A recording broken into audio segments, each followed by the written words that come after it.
Marcela era una joven que había pasado por muchas penurias. Tras morir su padre, entró a trabajar como cuidadora de niños a un jardín de infantes en su ciudad. Su escaso salario se iba en pagar las medicinas de su madre, la cual estaba muy enferma de cáncer. Cuando la guardería cerró y ella se quedó sin trabajo, se vieron obligadas a subsistir con los ahorros de la pensión de su difunto papá. Finalmente, su madre murió y Marcela tuvo que pagar los gastos del funeral con casi todo lo que le quedaba. Desesperada y deprimida, se puso a buscar trabajo. Había un anuncio en el periódico, en el que reclutaban a mujeres que quisieran desempeñarse como niñeras en una zona de ricos.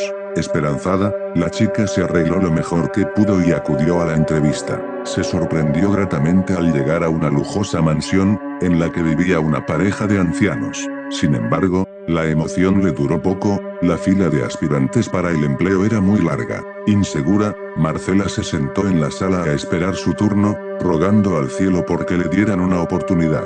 Aquello, al parecer, iba a ser más fácil de lo que se esperaba. Por alguna razón, todas las mujeres que salían de la habitación en donde se estaba llevando a cabo la entrevista, lo hacían enfadadas y llenas de indignación. Algunas se retiraban consternadas, como si tuvieran miedo de los ancianos. Esto tiene que ser una broma. Marcela vio como la última murmuraba, negando con la cabeza y dirigiéndose a la salida, una maldita broma. Yo no vine a prestarme para estos juegos. La miró salir, dando un portazo y se miró las manos, más nerviosa que antes. Una criada le anunció que podía pasar a hablar con los ancianos. Ambos eran encantadores y muy refinados. Ni siquiera se fijaron en su currículum, ni le pidieron referencias. Parecían más interesados en saber si de verdad le gustaban los niños y si estaba disponible para empezar de inmediato. Marcela sintió una inmensa felicidad cuando le dijeron que el trabajo era suyo.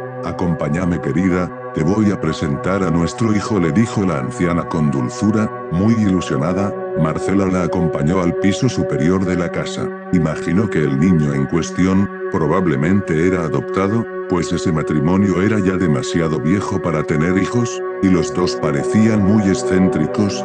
Ya quería conocer al pequeño. Llegaron a la última habitación, decorada de manera infantil y llena de juguetes, pero ahí no había nadie. Lo único que pudo ver, fue un extraño muñeco que tenía la misma altura y apariencia de un niño de 10 años. Lo habían vestido con ropa de verdad y colocado sobre un asiento. Te presento a Gustavito, nuestra adoración. Marcela miró a la anciana como si se hubiera vuelto loca. Ella solo sonrió. A Gustavito no le gusta que le apaguen la luz mientras está dormido, se espanta con la oscuridad, dijo, acariciando la cabeza del muñeco. Tenlo en cuenta estos días, porque vamos a salir de viaje. Además, acuérdate de que tienes que leerlo un cuento antes de que se acueste y revisar que coma bien. Marcela estaba lívida. Ahora entendía por qué las demás habían rechazado el empleo. Gustavito era un muñeco muy tétrico, esos ojos fríos de porcelana parecían mirarla fijamente. No obstante, el salario era excelente y necesitaba mucho el empleo,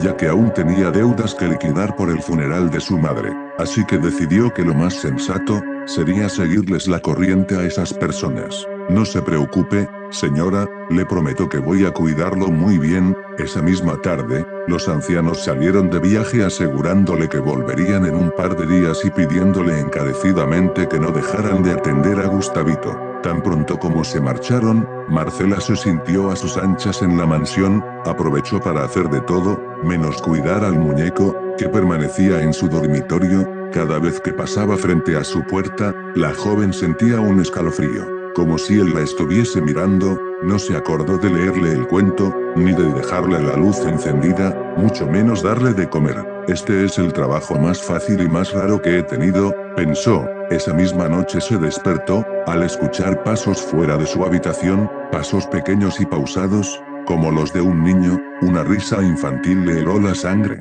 Los pasos bajaron corriendo las escaleras y fueron seguidos de un escándalo en el primer piso. Alguien tiraba y arrastraba las cosas. Escuchó el sonido estrepitoso de cacerolas en la cocina. Asustada, llamó a la policía. Por favor, vengan. Creo que alguien se ha metido en mi casa. Los oficiales se presentaron y preguntaron cuál era la urgencia. Ciertamente, La casa estaba desordenada, como si alguien se hubiera metido a robar.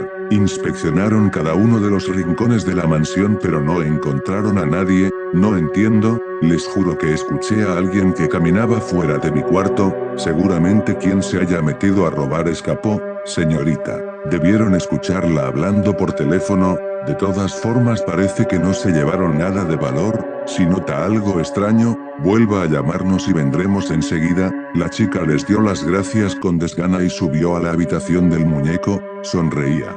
De hecho, habría podido jurar que su sonrisa era aún más amplia que antes y estaba llena de malicia. Marcela lo tomó y lo encerró bajo llave en un armario. El resto del día se la pasó ordenando. Esa noche, no obstante, la escena se repitió. Alguien corría por la casa y reía, ahora lo escuchaba con claridad, era un niño. Marcela se encogió en su cama, rogando que todo se tratara de una pesadilla. El barullo se detuvo pero ella no se atrevió a bajar sino hasta el alba. Comprobando que la casa estaba hecha un desastre, había cosas rotas y los muebles estaban volcados. En la cocina era peor, ollas, sartenes y cubiertos yacían desperdigados en el piso, junto con huevos estrellados y harina. La huella de unos pies pequeños era visible en medio de la suciedad. La niñera subió a la habitación del muñeco y lo encontró sentado donde siempre. Su carita infantil parecía sonreírle con cinismo, temblando. Hizo sus maletas y se retiró de la mansión sin esperar a que los ancianos llegaran. Cuando iba de salida por el jardín, sintió un escalofrío y no pudo evitar mirar hacia atrás, desde la ventana del último dormitorio. El muñeco le sonreía y le decía adiós con la mano. Comenta y comparte si el video te gustó, nos apoyarías mucho con like, es gratis. Hasta pronto.